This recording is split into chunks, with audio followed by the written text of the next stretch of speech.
الحاد یہ باب فعال سے مصدر ہے، الحد یلحد الحاد۔ حافظ ابن کثیر رحمۃ اللہ علیہ لکھتے ہیں اپنی تفسیر کے اندر، اصل الالحاد فی کلام العرب العدل عن القصد۔ کلام عرب کے اندر الحاد کا مفہوم یہ بنتا ہے کہ درمیانے راستے سے سیدھے راستے سے ہٹ جانا اور ظلم کرنا، انحراف کرنا۔ اسی سے لحد کا لفظ بولا جاتا ہے قبر کے حوالے سے، کیونکہ وہ قبلے کی جانب وہ سائڈ پر ہوتی ہے، بغلی قبر اس کو کہا جاتا ہے۔ لانحرافہ الی جہت القبلۃ عظیم الحق،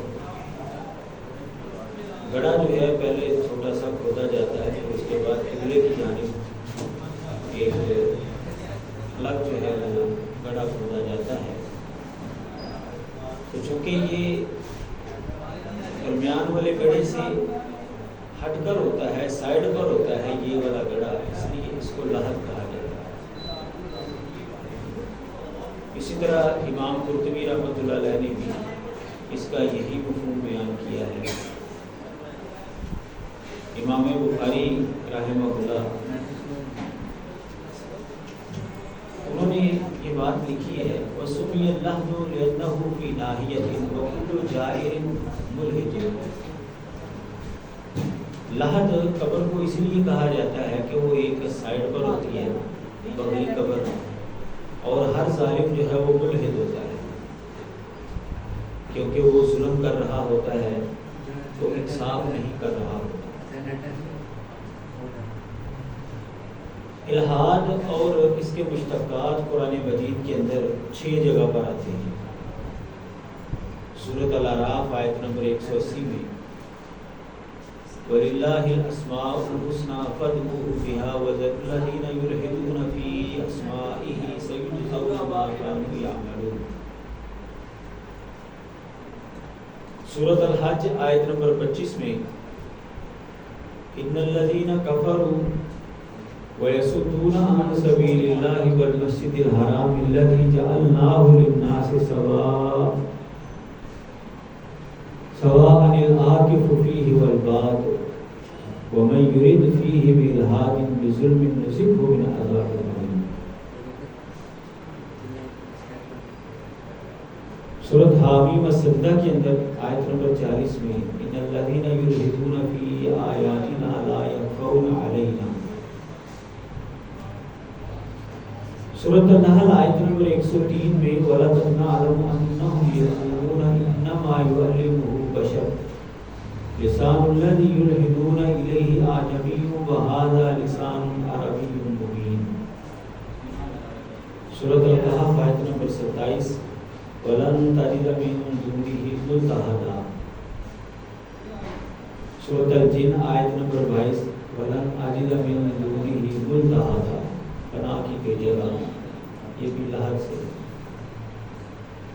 تو قرآن مجید کے 6 مقامات پر یہ لحد کے مشتقات جو ہیں وہ استعمال ہوئے ہیں، لہذا ہم اس کی لغوی تعریف اور قرآن مجید کے اندر جو اس کے مشتقات آئے ہیں ان کو سامنے رکھیں تو الحاد کی لغوی تعریف یہ بنتی ہے، ہر وہ بات جو درست فکر اور ہر وہ عمل جو سیدھی راہ سے ہٹا ہوا ہو الحاد کہلاتا ہے۔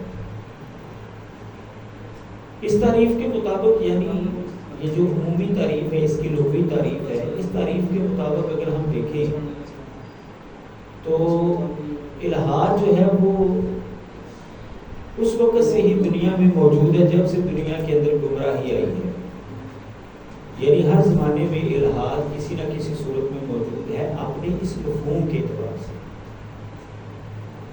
لیکن جو اس کی اصطلاحی تعریف ہے، یعنی دور حاضر کے اندر جو اس کی جامع تعریف کی جاتی ہے وہ یوں ہے، وجود باری تعالیٰ پر عدم یقین، یہ الحاد کہلاتا ہے۔ اس مفہوم کو جب ہم سامنے رکھتے ہیں تو ہمیں پتہ چلتا ہے کہ یہ الحاد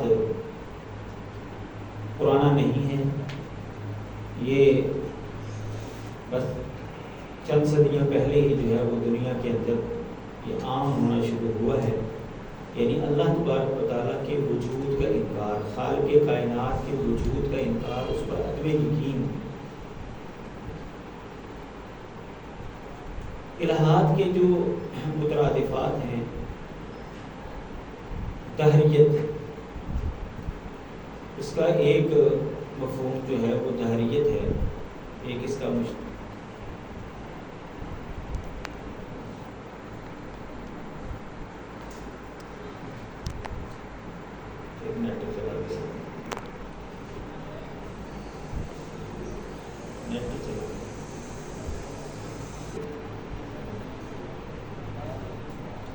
الہات کے مترادفات کے حوالے سے ایک اس کا ہم معنی لفظ ہے دہریت۔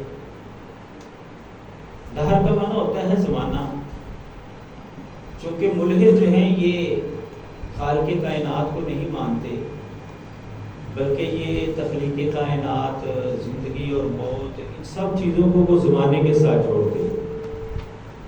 اس لیے ملحد کو دہری کہا جاتا ہے اور اس کے موقف کو دہریت کہا جاتا ہے۔ یہ تار نسبت کی ہے۔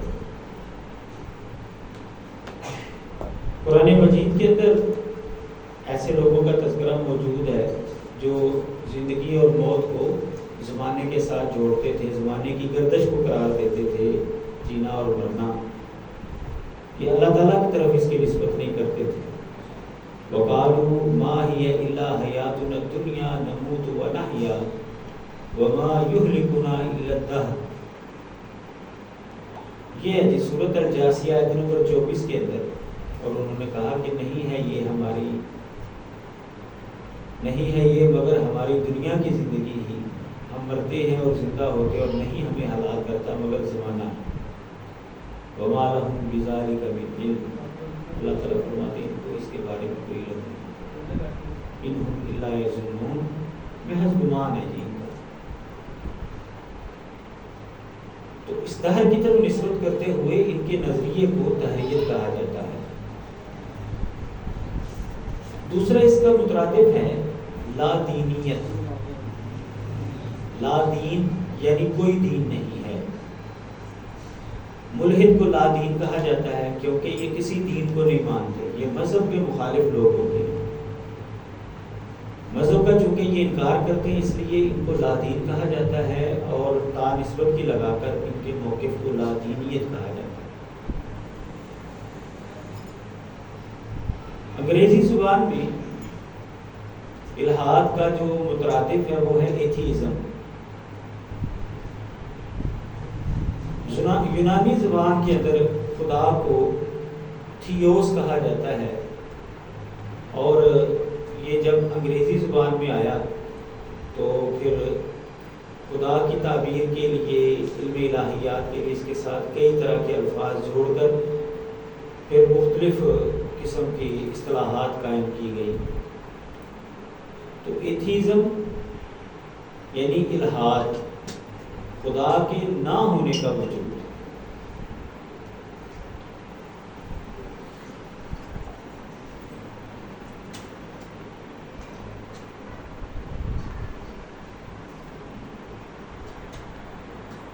تھیزم جو ہے یہ خدا کو ماننے کا نظریہ انگریزی زبان میں، مونوتھیزم خدا کو ایک ماننے کا نظریہ، اور خدا کے انکار کا جو نظریہ ہے اس کو ایتھیزم کہا جاتا ہے، اور ایسے انسان کو یعنی ملحد کو ایتھیسٹ کہا جاتا ہے جو خدا کا منکر ہو۔ الہات کی مختلف اقسام ہیں، آگے ہم اقسام کے اوپر بات کرتے ہیں۔ پہلی قسم ہے الہاد مطلق، یا انگریزی زبان میں اس کو گناسٹکزم کہا جاتا ہے، اور اسی طرح اس کو ادریت بھی کہا جاتا ہے۔ یہ جو لوگ ہوتے ہیں الہاد مطلق کے لوگ، یا گناسٹکزم جنہیں کہا جاتا ہے،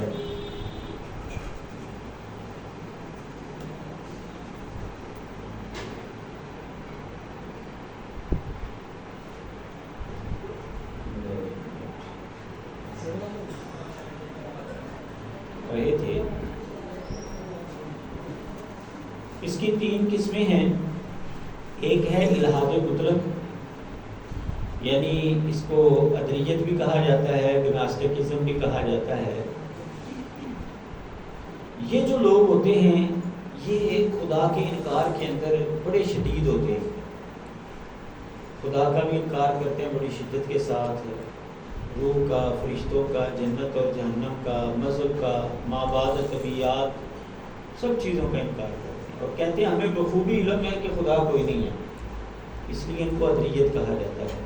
ان کے موقع کو ادریت ان کو کہا جاتا ہے، یعنی ہمیں پتہ ہے کہ خدا کوئی نہیں ہے. کہتے ہیں یہ کائنات خود بخود مرض وجود کے اندر آئی ہے اور لا آف نیچر کے تحت، یعنی قانون فطرت کے تحت یہ چل رہی ہے. عام طور پر جب لفظ ملحد یا ایتھیسٹ کا لفظ بولا جاتا ہے تو یہی لوگ مراد ہوتے ہیں.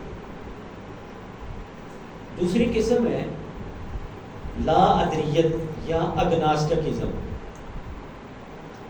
یہ لوگ تشکیک کا شکار ہوتے ہیں، کہتے ہیں جی ہمیں نہیں پتا خدا ہے کہ نہیں ہے، ہمیں علم نہیں. یہ لوگ اصل میں کائنات کے اوپر غور و فکر کرتے ہیں اور غور و فکر کرنے کے بعد وہ اس نتیجے پر پہنچتے ہیں کہ یار عقل مانتی نہیں ہے کہ یہ کائنات خود بخود بن گئی ہے، اس کا کوئی خالق ہونا چاہیے، لیکن کوئی ہے کہ نہیں ہے ہمیں پتہ نہیں. یعنی وہ کہتے ہیں ہماری عقل جواب دے گئی ہے، ہمیں نہیں پتہ خدا ہے کہ نہیں.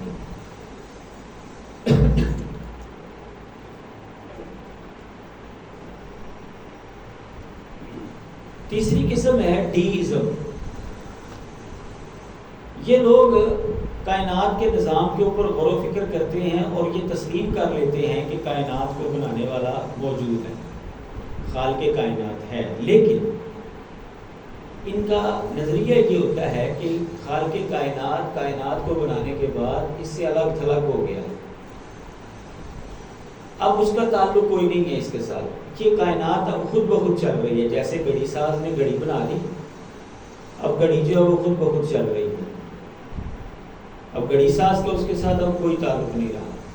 اسی طرح خالق کائنات نے کائنات کو بنا دیا، اب کائنات خود بخود چل رہی ہے. یعنی یہ جو لوگ ہوتے ہیں یہ تیسری قسم کے ملحد، ان کا اصل جو مقصد ہوتا ہے نا وہ ہے مذہب کا انکار، خدا کا انکار نہیں ہوتا ان کے اندر.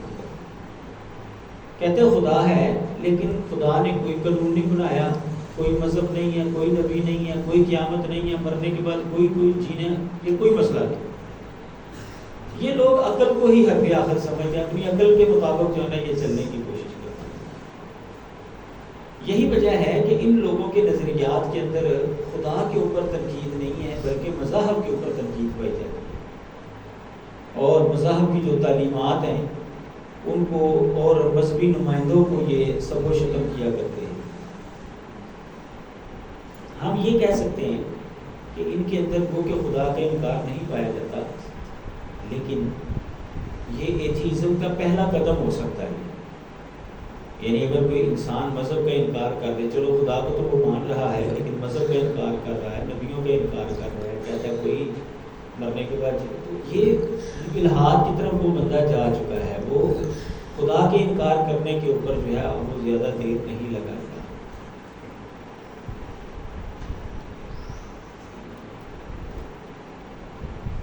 سبب کے لحاظ سے الحاد کی اقسام، یعنی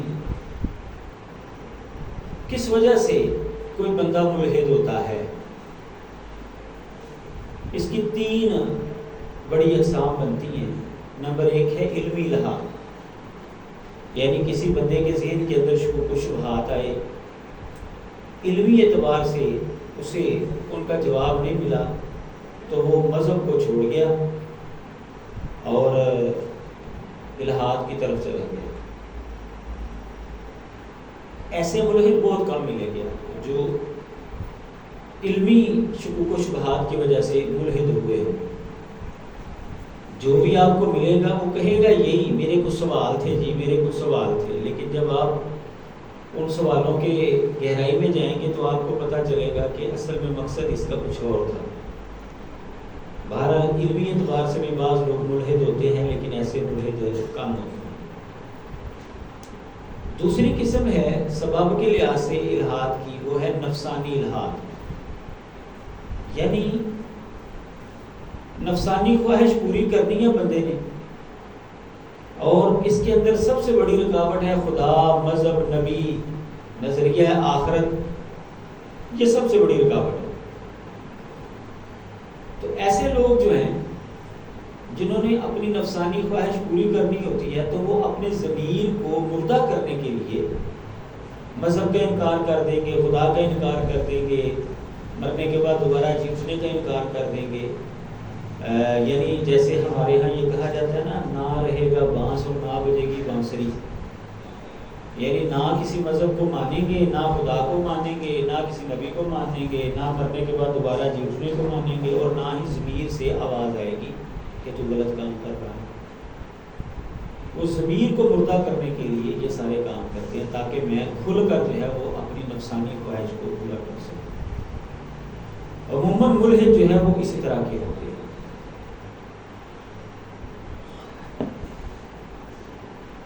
تیسری قسم ہے نفسیاتی الہاد، یعنی کسی انسان کے ساتھ بچپن میں کوئی ظلم ہوا، زیادتی ہوئی، یا اس کا کوئی عزیز و اقارب بم دھماکے میں مارا گیا اور اس نے اس کو مذہب کے ساتھ جوڑ دیا، تو اس کی نفسیات پر اثر ہوا، اور اس نے کہا کہ جی مذہبی لوگ جو ہے نا، انہوں نے مذہب کو ایک کاروبار بنایا ہوا ہے، لہذا نہ کوئی خدا ہے نہ کوئی مذہب ہے، یہ صرف مذہبی لوگوں کا اپنا کاروبار ہے، لہذا وہ مذہب کو چھوڑ دیتا ہے، یعنی اس کی نفسیات کے اوپر اثر پڑتا ہے اور وہ خدا کا انکار کر دیتا ہے۔ مثال کے طور پر ہمارے سامنے ایک مثال ہے کہ ایک خاتون جو کہ مدرسے کی پڑھی ہوئی عالمہ فاضلہ، اس کی شادی ہوئی اس کی خالہ کے گھر میں، تو اس کے خامد نے اس کو کچھ عرصے کے بعد طلاق دے دی، تو اس عورت کے، اس خاتون کے ذہن پر اتنا اثر پڑا کہ وہ نماز پڑھنا چھوڑ گئی، اسلام کو چھوڑ گئی، خدا کا انکار کر دیا۔ اس نے کہا کہ اگر خدا ہوتا تو میرے ساتھ یہ ظلم نہ ہوتا، یعنی یہ اس کے اوپر آزمائش آئی تو اس نے خدا کا انکار کر دیا۔ اس کو نفسیاتی الہاد کہا جاتا ہے، یعنی کسی سبب سے اس کی نفسیات کے اوپر اثر پڑا اور اس نے خدا کا انکار کر دیا۔ تو ایسے بھی بہت سے ملحد جو ہیں وہ ملتے ہیں۔ تو یہ ہے سبب کے اعتبار سے الہاد کی اقسام۔